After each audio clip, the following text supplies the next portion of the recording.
Hola, mi nombre es Ana Quispe, soy peruana y por esta razón me gustaría hablarles hoy sobre uno de los caminos ancestrales más importantes para nosotros en Latinoamérica. Se trata del camino Inca o también llamado el Capacñán. El Capacñán, que es su equivalente en quechua, que traducido al español podría ser como camino principal. Este camino, el Capacñán, es también importante porque constituye en sí un ejemplo de conservación del patrimonio cultural como resultado de un esfuerzo conjunto, articulado de 6 países latinoamericanos. Estos países son Ecuador, Colombia, Perú, Chile, Argentina y Bolivia. El sistema vial andino abarcó más de 30.000 kilómetros de caminería que se extendía a lo largo del territorio que correspondía al Tahuantinsuyo. El Tahuantinsuyo es la denominación que se le da a este territorio que era ocupado por el Imperio Incaico. Este territorio actualmente, con su red de caminerías, actualmente pertenece a los países de Colombia, Ecuador, Perú, Bolivia, Argentina y Chile, que son los países que han trabajado conjuntamente para la conservación del Capacñán y la red vial andina. En los orígenes del Capacñán, bien, si bien Capacñán se ha desarrollado y ha logrado su máximo desarrollo, apogeo durante la época incaica, no significa que los incas hayan efectivamente construido todo el camino, todo el Capacñán, todo el sistema vial andino, sino que eh, se ha basado en ya caminería preexistente de las culturas que ellos iban asimilando. Aunque estas culturas cumplieron más bien sus caminos que tenían funciones básicas como la de eh, servir de intercambio de bienes o de productos entre señoríos, pues al ser asimilados por los incas, tuvieron la oportunidad de ser mejor conservados, ser mejorados y también eh, al formar parte del sistema incaico, pues sus caminos ya cumplían otras funciones, funciones importantes para el imperio incaico, que era la de conectar centros administrativos, por ejemplo, del imperio incaico, o la de conectar lugares de culto religioso.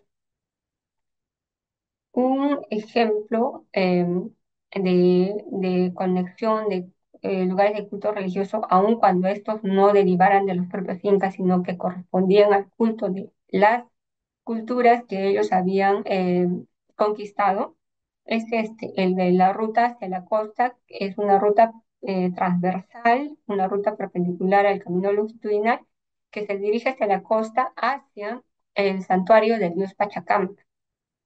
Este dios era considerado como un dios creador para varias culturas pre-incas que se desarrollaron en la costa peruana. Eh,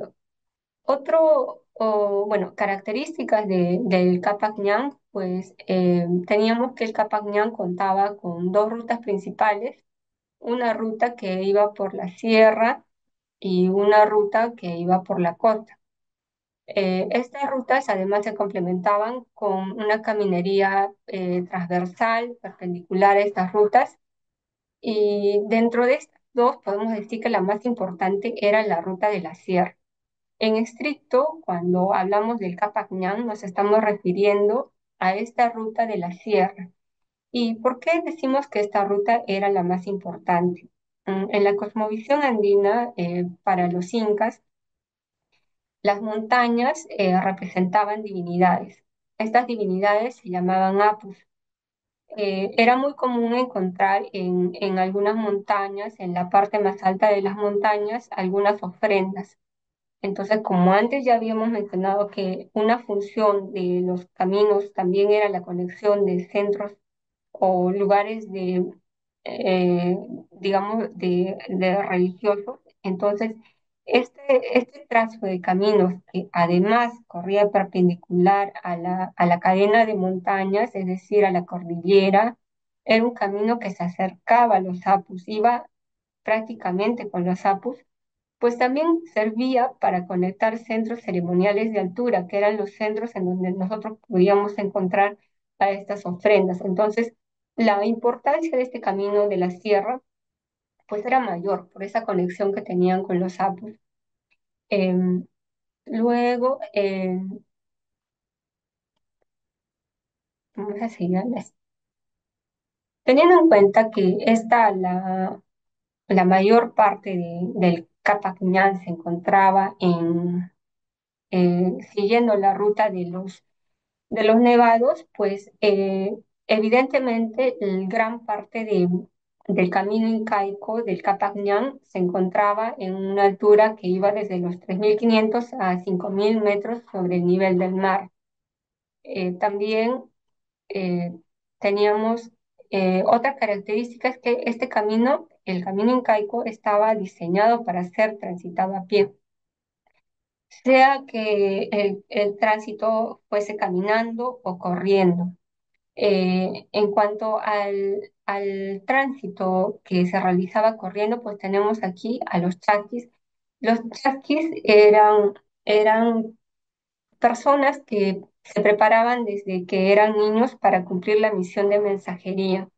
Los chaquis podían se estimaba una velocidad de 10 kilómetros durante 50 minutos y trabajaban mediante un sistema de postas en la que un chaqui esperaba al otro para continuar el siguiente trayecto. Dada que era un sistema muy eficiente, era posible que mensajes de lugares muy distantes del imperio pudieran llegar hacia el Inca en cuestión de días. De otro lado, también gracias al sistema de chaquis, el Inca, que se encontraba en Cusco, en una zona de sierra, podía consumir pescado fresco que los chaquis podían trasladar desde la costa, desde Arequipa. Esa se le llama la ruta del pescado. Eh,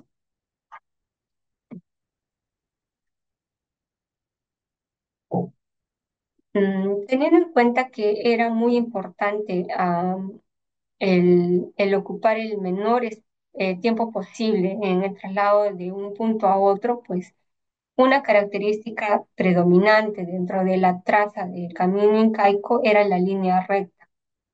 Eh, si había necesidad de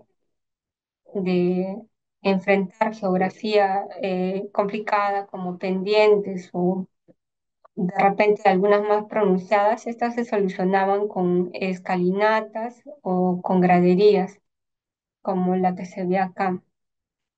Em,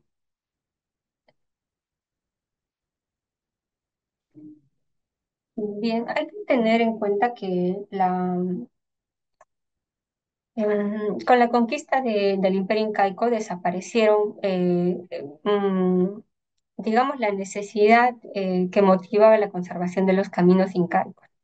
Los, eh, los españoles o las nuevas necesidades posteriores a la conquista, pues motivaron a que muchos tramos del camino se dejaran de usar, es así como se fue perdiendo el camino, la caminería incaica.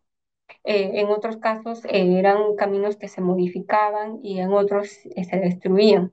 Este proceso ha continuado a lo largo del tiempo, un proceso que pasa por la construcción de carreteras, por el crecimiento de las ciudades, por la instalación de servicios, eh, eh, por el mismo abandono que implica también el no mantenimiento de un camino. Es que se fue perdiendo el camino incaico, ¿no? Desde que comenzó desde que fue conquistado el imperio incaico.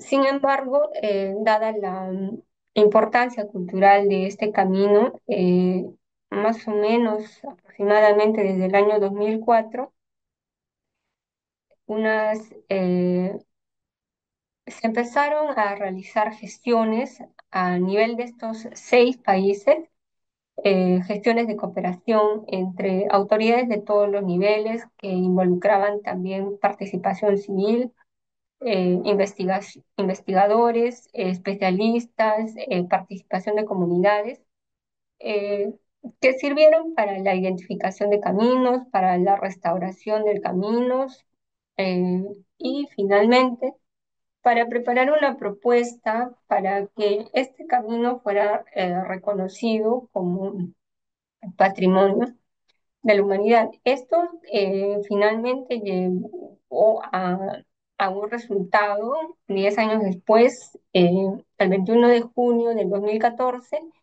se declara al Capac Ñan como Patrimonio Mundial de la UNESCO. Esta, esta declaración no implica solo, es decir, no se limita solo al sistema vial, sino a toda la tradición, historia, identidades de los pueblos y comunidades asociadas. Hay ¿qué labores de conservación se han llevado a cabo? Pues hay varias, de las más importantes, pues está el turismo comunitario, que el principal ejemplo de este tipo de conservación, pues es la participación de la reconstrucción anual de este puente. Este puente, que es Huachaca, está ubicado a más de 3.700 metros de altitud, tiene 28 metros de largo, 1,20 de ancho. Está conocido también como parte del sistema vial andino, el sistema vial andino y el Capac Ñan, como patrimonio cultural inmaterial, porque en este caso lo que se reconoce son los saberes ancestrales que permiten que año a año se reconstruya este puente. Em, Otra forma otras acciones de conservación pasan por el involucramiento de las comunidades en acciones de capacitación de gestión y de uso público de los caminos incaicos. También el uso de nuevas tecnologías, como en este caso que encontré que se había utilizado un mapa GIS para identificar el camino incaico. Uno puede ver aquí el camino afectado, el camino registrado, también proyecciones y trazos de caminos, también camino dañado. Eh, eh, Más o menos utilizando la misma lógica de planos, pues también el desarrollo de aplicativos móviles, por ejemplo, este de acá llamado Kamayuk, eh, sirve entre otras cosas para que se detecten amenazas, eh, vulnerabilidades que pudieran afectar la conservación del camino. Finalmente, quisiera destacar que el Capac Ñan constituye en sí un patrimonio vivo, y nos ha permitido ver que es posible que un proyecto tan grande que involucra tantos países haya sido exitoso eh, en pro de la conservación sostenible de este camino.